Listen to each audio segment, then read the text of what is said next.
ومعانا النهارده دكتور هناء عصام، المدير التنفيذي للمركز العالمي للتجميل، وهو واحد من اكبر المراكز المتخصصه للبشره والشعر والجسم في الدلتا، وهي واحده من اشطر صانعي المحتوى في المجال ده.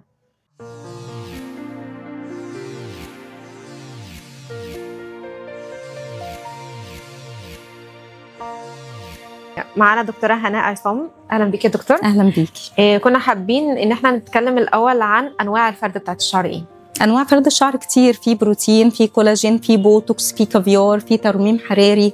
الانواع كتير قوي اللي موجوده في السوق. تمام. خلينا نبدا بالترميم. هل هو الترميم بيأثر على الشعر على المدى البعيد ولا لا؟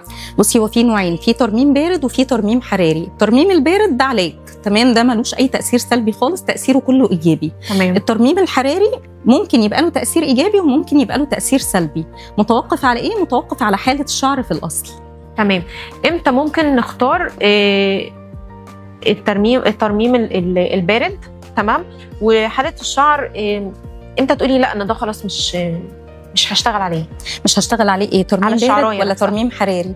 الاثنين. خلينا الاول نشتغلها على الترميم البارد. بصي، الترميم البارد ده علاج ممكن نشتغله لاي شعرايه. تمام، لان هو بيعالج الجفاف، بيعالج الهيشان، بيعالج التساقط، بيعالج التقصف. فاي شعرايه جايه لي مهما كانت مرهقه اقدر اشتغل عليها ترميم بارد. بس لو الشعرايه تعبانه قوي ما بنرفعش سقف توقعاتنا منه قوي، لازم يبقى معاه علاج موضعي ولازم يبقى معاه جلسات ثانيه. تمام. لكن الترميم الحراري الجزئيه دي لكن الترميم الحراري لا، في شعور ما بيبقاش مناسب ليها خالص. لو الشعرايه جايه لي تعبانه انا ما اقدرش اشتغل عليها ترميم حراري. تمام. هل لو الشعرايه جايه تعبانه قوي حضرتك ممكن تستخدمي لها حاجات معينه قبل الجلسه ان هي زي ما بيقولوا كده تقوي الشعرايه شويه؟ هو بالفعل احنا بنعمل جلسات تقويه وجلسات ترميم بارد قبل ما ندخل على قصه الفرد ده، في حاله ان فعلا هتقوي الشعرايه وهيبقى الفرد مفيد ليها. لكن ممكن نرفض خيار الفرد خالص لو الشعرايه مرهقه قوي. تمام. هل ده بيأثر على الحامل ولا لا؟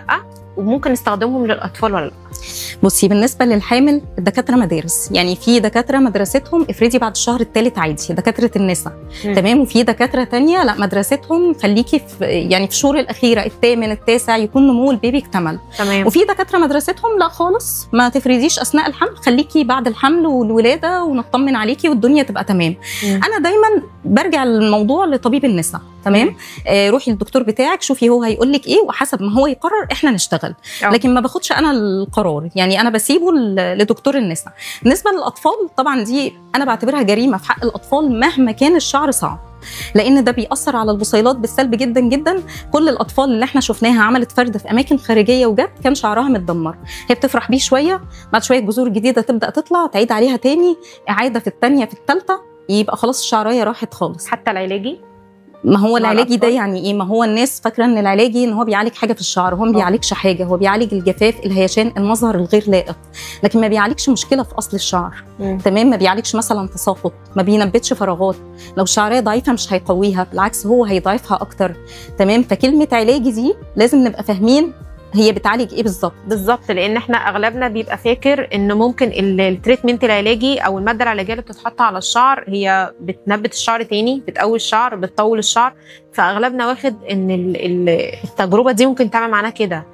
بصي، هو اسم تريتمنت لما بيطلق على الفرد ده مصطلح تجاري، عشان احنا لما بقينا نقول بروتين بقت البنات تخاف، لما بقينا نقول كولاجين بقت البنات تخاف، فبقينا نقول عليه ايه؟ بقينا نقول عليه تريتمنت، اسم شيك كده، فالبنات تطمن وتيجي تعمله. لكن ده مسمى تجاري، هو في الاصل فرد.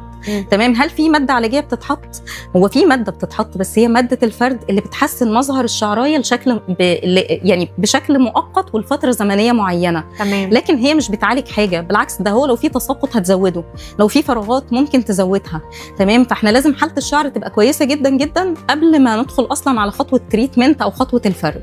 تمام. حضرتك كنتي ذكرتي البروتين او الكافيار او الكولاجين على ما اتذكر بالظبط. خلي استاذنك بس حضرتك تفرقهم لنا حاجه كده، يعني تشرحي لنا مثلا البروتين، الكولاجين، الكافيار، واهميتهم للشعر، ممكن استخدمه ولا لا؟ حقيقه المواد دي ان هي كلها مواد واحده. تمام. يعني في الغالب الناس لما بتنزل اعلانات، واحنا كمان لما بننزل اعلانات بكل الاسماء دي، لان المواد فعلا اسمها كده، في ماده اسمها بروتين، في ماده اسمها كولاجين، في ماده اسمها بوتوكس. لكن لو احنا بندور على الحقيقه فعلا، بندور على الكلام العلمي الصح، هم كلهم مواد واحده.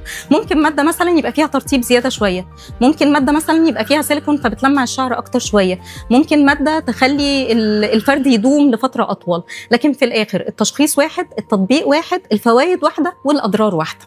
فانا دايما بقول لما تيجي تروحي تعملي ما تختاريش الماده، اختاري المكان الثقه اللي هو بيشخص شعرك الاول وبيقول لك اذا كان هو مناسب ولا لا. لو عملتي اي ماده من دول وانت شعرك مناسب انت مش هتزعلي، والعكس لو عملتي اي ماده من دول برضو وانت شعرك مش مناسب انت هتزعلي جدا. تمام. نيجي بقى عند جزئيه تساقط الشعر. دايما يقولك ان احنا لما نقص الشعر كل 3 شهور او كل شهر، هل ده بيبقى فايده او حاجه مفيده ليه؟ وبالاخص انه بيقول لك 3 ايام قمريه او بيحددوا 3 ايام في الشهر مثلا اطاله، تكثيف، اللي هو عدم التساقط، هل دي صح ولا غلط؟ بصي بالنسبه لقص الشعر هل هو يفرق في التساقط ولا لا؟ لا، هو ما يفرقش في التساقط، لكن يفرق في انك بتزيلي الاطراف المقصفه، فبالتالي التقصف ما يطلعش فوق فما ياكلش الشعرايه وشكل الشعر يبقى صحي اكتر. تمام. 3 ايام قمريه دي بقى الله اعلم بيها اذا كانت صح ولا غلط، دي حاجه شائعه ومشهوره جدا. انا بحثت في الموضوع ده كتير لاني كنت حابه اعمل محتوى عنه، بس في الاخر ما وصلتش لحقيقه علميه تقولي ان الكلام ده صح او الكلام ده غلط، لكن هو مشهور وبعض الناس بتعتمده، لكن حقيقته ايه؟ الحقيقه انا ما عنديش فكره. تمام. طب بالنسبه للشعر المتقصف اللي هو بيبقى احنا مثلا الجزء الاخير مثلا متقصف او الشعر كله متقصف، حضرتك بترشحي اكتر هل ان احنا بنشيل التقصيفه خالص ولا بنشيل بجهاز التقصيفه بس؟ بصي الجهاز اتشهر في فتره جدا جدا، لكن في الاصل هو ملوش اي فايده. تمام، لان هو في الاخر بيشلك الطرف المقصف وملوش علاقه باي حاجه ثانيه. انا رايي ان احنا نمشي على الاطراف المقصفه بالمقص، يعني اصح اكتر بمقص حامي بالظبط كده. تمام، تاخديها خصله خصله، تبداي تطلعي تقصي الاطراف المقصفه كلها، وبعدها تعملي جلسات علاج وجلسات تغذيه بحيث الشعر يبدا يطول بشكل طبيعي.